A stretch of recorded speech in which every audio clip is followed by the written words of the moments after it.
ஒரு உள்ளாட்சி உனக்கு ஒரு குறிப்பு சொல்றேன்.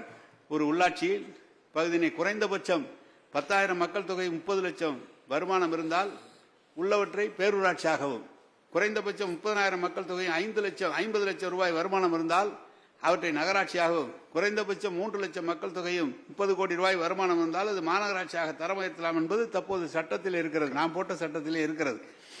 ஆனால் இங்கு நான் உங்களுக்கு எடுத்து சொல்கிறேன். இப்போது 4 மாநகராட்சிகள் அறிவிக்கப்பட்டிருக்கிறது. நம்முடைய புதுக்கோட்டை, திருவண்ணாமலை, நாமக்கல், காரைக்குடி 4 நகராட்சி அறிவிக்கப்பட்டிருக்கிறது.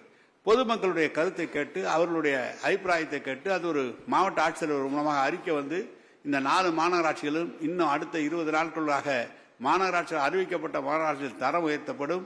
புதிய மாநகராட்சிகள் தொடங்குவதற்கும் அந்த ஏன் தொடங்க போகிறோம் புதிய மாநகராட்சி என்று சொன்னால், குறிப்பாக உங்களுக்கு சொல்கிறேன், ராமேஸ்வரம் இருக்கிறது, அங்கு திருவண்ணாமலை இருக்கிறது. திருவண்ணாமலை ஒரு அன்றைக்கு கிரிவல பாதை என்று சொன்னால் 5 லட்சம் 10 லட்சம் மக்கள் வருகிறார்கள். அதே போல கோவில்கள் அதிகமாக இருக்கிற பகுதியில், மக்கள் அதிகமாக வருகிற பகுதியில் அதை தரம் உயர்த்தினால்தான் அந்த பணிகள் செவனை செய்ய முடியும் என்பத காரணத்திற்காக தான் தரம் உயர்த்துகிற பணியே நாங்கள் சொல்லியிருக்கிறோம். நீங்கள் வேண்டாம் என்று அந்த பணி தொடங்கி மாவட்ட ஆட்சியர் அலுவலகம் இருக்கிற 7 மாவட்ட ஆட்சியர் தலைவர் அலுவலகம் இருக்கிற இடங்கள் கிராம பஞ்சாயத்தில் இருக்கிறது.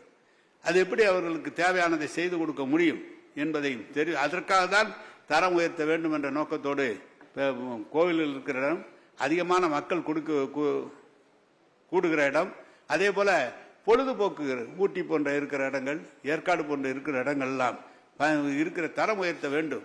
அங்க இருக்கிற சுற்றுலா பயணிகள் வருகிற போது அவர்களுக்கு தேவையான செய்து கொள்வதற்காக தான் தரத்தை உயர்வுக்காக அந்த நடவடிக்கை எடுக்கப்பட்டிருக்கிறது. எனவேதான் எப்படி எங்களுக்கு வந்திருக்கிற திட்டங்கள் நம்முடைய பிரின்ஸ் அவர்கள் வேண்டாம் என்று சொல்லியிருக்கிறார்கள். கிட்டத்தட்ட டோட்டல் பஞ்சாயத்து இருக்கிறது 10,000 பாப்புலேஷனுக்கு மேல இருக்கிறது 177 பஞ்சாயத்துகள் இருக்கிறது, வில்லேஜ் பஞ்சாயத்து.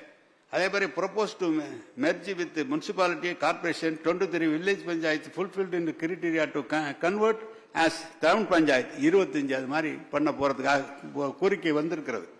அதே போல total village panchayat upgraded as TP after deduction DMA proposal அது 152 வந்திருக்கிறது.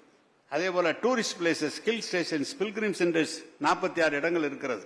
அதே போல recommendation of list by MP MLAs public representatives total கிட்டத்தட்ட 776 இடங்களை தரம் உயர்த்த வேண்டும் என்று எம்எல்ஏக்களும் எம்பிக்களும் இருக்கிற வியாபாரிகளும் அப்படி கொடுத்திருக்கிறார்கள். எனவே merger of village panchayat with town panchayat 147 இடங்களிலே டவுன் பஞ்சாயத்தை உருவாக்குகிற இடம் இப்போது ப்ரொபோசல் இருக்கிறது.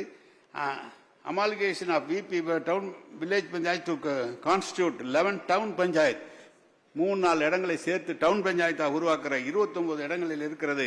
இது வருமானால் 490 பேரூராட்சிகள் இருப்பது 700 பேரூராட்சிகளாக தரம் உயரும்.